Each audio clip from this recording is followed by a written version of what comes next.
EDSA, sayawang pang-EDSA, tunugang pang-EDSA, EDSA! Kung nandiyan ka, tutok na!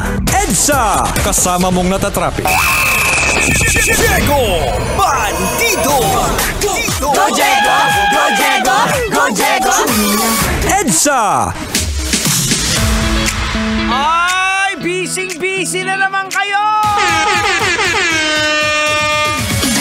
Sa pinagkakabisihan nyo, hindi ba kasama chismis dyan? Oras natin! Sa buong Kapulan, we got 31 minutes makalipas sa oras ng alas 8 ng gabi!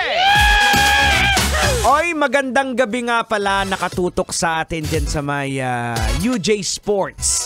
Ayan, maraming salamat sa pagtutok. Shout out sa inyo dyan sa lahat ng mga nag-o-overtime. Ay, birthday pala ngayon ni Karen. Karen, Bekenemen. Happy birthday sa'yo at sa lahat po ng staff ng UJ Sports. Ayan, pagdating po sa mga uniform nyo sa basketball, volleyball, o kung ano man. Ayan, hanapin nyo lang po sila sa Facebook. Sabihin nyo, narinig nyo kay Diego Bandido. Pero syempre may commission ako. Ayan, maraming salamat sa pakikinig, Madam Sally tsaka kay Boss Jerry. Salamat sa pakikinig. Eto na mga kabisyo, nasa huling yugto na po tayo ng ating programang EDSA at eto na. Hindi na natin patatagalin to. Eto na, pag-usapan na natin to. Babae na inakalang ginosting siya ng lalaki. Nalaman ang isang malungkot na katotohanan sa Instagram. Nakilala kasi nitong si Hailey si Cody noong bakasyon niya sa Hawaii way back in 2022. At mabilis po na nagkaroon sila ng connection matapos nilang malaman na malapit lang pala sila sa isa't isa at pareho silang nakatira doon sa probinsya namin, sa Los Angeles. Hindi po sa Pampanga, ha? Sa Amerika. Ayan. Nagkasama po sila ng ilang linggo bago siya nagsimulang maniwala na nagpasya siyang iginost ng lalaki. Pero lumabas pala na ang lalaki, si Kuya, ay nabangga ng kotse at nagresulta po sa pagkakoma niya matapos mo magtamo ng matinding pinsala sa utak. At nalaman niya lang na nagkaroon ito ng coma through Instagram. Nako mga kabisyo. At nung bumalik po yung nung nakasurvive po yung lalaki, ang sabi niya, wala daw siya maalala tungkol sa connection nila nung girl before the accident.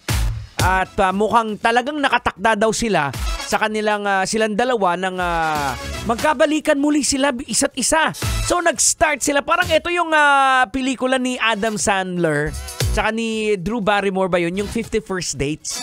Kaya naisip ko tuloy na parang nagka-interest ulit ako na panoorin. Okay, Tang! Huwag na natin matagalin. Logican na natin to. Ay, sige. Banatan mo na yan para magkaintindihan na. Logican mo na yan. Logican na yan! Logican na yan! Alright mga kabisyo, logican na yan. Anong leksyon ang ating mapupulot? Anong aral ang ating madudukot? Kailangan pa bang i-memorize yan? Boards.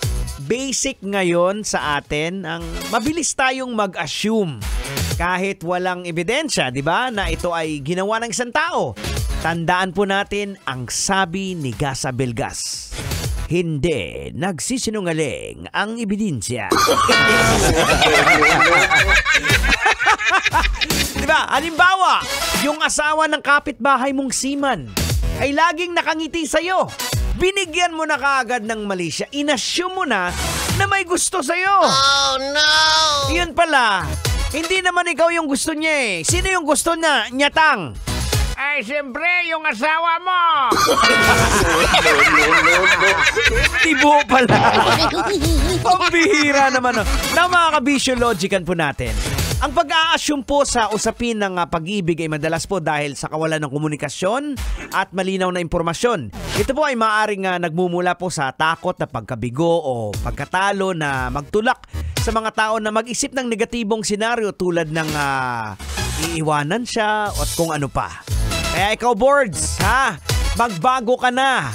mag-communicate ka kasi sa misis mo, mag-update ka, o paggarahe ka na, o may pasahero ka pang ihatid na medyo malayo pa, para hindi mag-assume yung misis mo na ano tang. Hindi mag-assume yung misis mo na makipag-inuman ka na naman at mambabae. Ang bihira naman, no? At bayanan, susunod na po, Totoy Bato. Ako po si Diego Bandido na laging nagpapaalala po sa inyo on whatever you do it all for the glory of God. Kailangan pa bang i-memorize yan? Basic! Kailangan pa bang i-memorize yan? Love Radio. Basic!